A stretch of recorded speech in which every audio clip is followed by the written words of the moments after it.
Hi there. They say that insanity is doing the same thing every day and expecting a different result. And dog training is very much like that.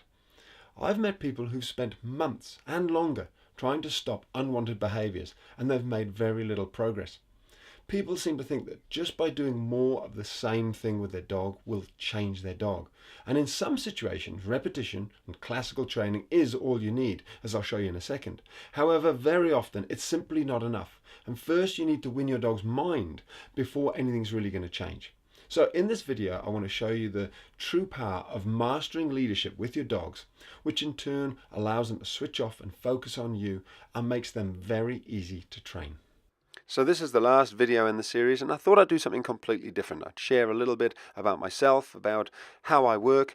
So these are some dog training clips and tips from when we stayed in this little place by the beach here in New Zealand. So this is the beautiful countryside, and this is the place we stayed. So 6 dogs. We had a friend's dog, we had Nana's dog with us, and 4 other dogs. And as you can see, beautiful property we just stayed in, a little batch as we call it here in New Zealand. And here's the 6 dogs we came away with. And as you can see, none of them are tied up here. None of them are running away. There's people walking down the beach with their dogs. This is Tamar, that's Nana's dog. And then we've got over here we've got little Moses. He's a sort of 2.5-year-old male dog, and by his side is his younger, bigger, stronger brother, Jack. And then we've got the older matriarch, Peanut Butter, who is probably 10, 11 years old. Now the first bit of training I thought I'd show you, there's our food set for our meal already. Well, there's the plates, and here comes the food. Is basically me getting ready to feed our dogs. So I thought I'd show you this because it's a good example of what I'd call sort of being consistent, calm, and a good example of quote training, classic training. Now, this is where you just repetitiously go through reinforcing what it is you want. You'll see with my 4 dogs, when the bowls go down, they're pretty good at waiting for their food. But the 2 dogs that are not mine, both of them struggle, just that self-control is not there. So they both start eating. I think Jack starts to eat here, and I put my foot across and say, hey, Jack, move. Don't eat. No. He knows the rule, but what often happens is in a different setting, he tests the rules. So because we don't usually feed our dogs at this beach, they're normally on the decking at our home, Jack is just not sure whether it's the same rule, and I've told him, yes, it's the same rule. So Peanut's on the right there. She's drooling already. And it's these 2 dogs. It's my mother-in-law's dog, dear Tamar, and a dog named Polly. So Polly's already eating. So I move her off. And the key thing here is just this repetition. Stay calm, move her off again. So I'm kind of laughing because Tamar's wagging her tail saying, what we waiting for, what we waiting for? But I really want this dog to wait. So it's no, wait.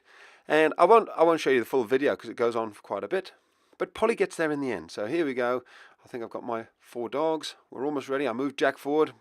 Peanut's drooling, and I just keep repeating this until they finally get it. You're not going to eat until you're calm and watching me. I hold them for a few seconds and then let them go. So sometimes with your training, you do just need to stay in the zone, stay calm, not get angry and start shouting, and just repeat, and your dog will get it. Here we've got some very happy dogs eating their food. Now, sometimes repetition is not enough, and you need to follow through with a negative consequence. So I'm often talking to people about calm, consistent consequences, and that's what's happening here. Dear Jack is in timeout. He'll be there. He's in the back of the ute. He'll be there for 1, 2, 5 or 10 minutes, something like that, and he'll get it. He'll understand why he's there very quickly, and he'll stop doing what he did. Now, you do need to make sure your dog is comfortable, that they're not too hot, that they're not too cold, that they've got water and they're happy. But the point is, just using timeout is a far more effective way of getting your dog to stop than just by raising your voice, shouting and becoming angry. So just something for you to think about there. Now these 3 dogs aren't in timeout, and this is another very good point. You can still use the back of the ute for them to sleep in at night. It could be their bed, or it could be like I'm doing here, just during the day. This is another very important point. During the day, I just put the dogs in there and say, hey, just take a break, have a chill, relax. They stay there for an hour and a half, and then I take them out, take them to the bathroom, toilet, give them a run, give them a cuddle, play with them. So whilst it's really good that we take our dogs out for walks and exercise them and Here's Jack just expressing his power in a way that only Jack can actually do. It's great that we, drain them of some of their energy, but it's also very important that we understand how to switch our dogs off. The number of people who have dogs who are constantly following them, who are hyperactive, who are, on the guard, on guard 24/7, 365, all the time, every noise they're barking. And that's because these dogs don't know how to switch off. Whereas my dogs here, they're very good at doing what I say. When I say go, I switch them on and they're ready to go. When I say that's enough, calm down, switch off, just stay here. They're not tied up. They're free to roam, or most of the time they're free to roam, and they just chill and relax.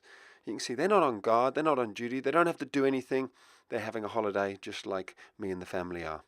And it's this balance between dogs knowing when to go, have fun, and then the balance between that and them knowing when to switch off and just calm down, which makes for an amazing relationship.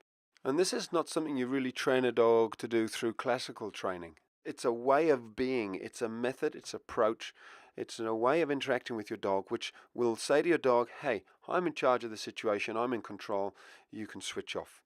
And that's where it's all about mind control. It's about winning your dog's mind first of all, and then you can train the dog's body. It's super easy to train a dog once you've won their mind, and that's something I'm very passionate about. I'd love to share more about that with you. So if you're interested, then I'm sure you'll find ways of finding out more about what I do and how I work.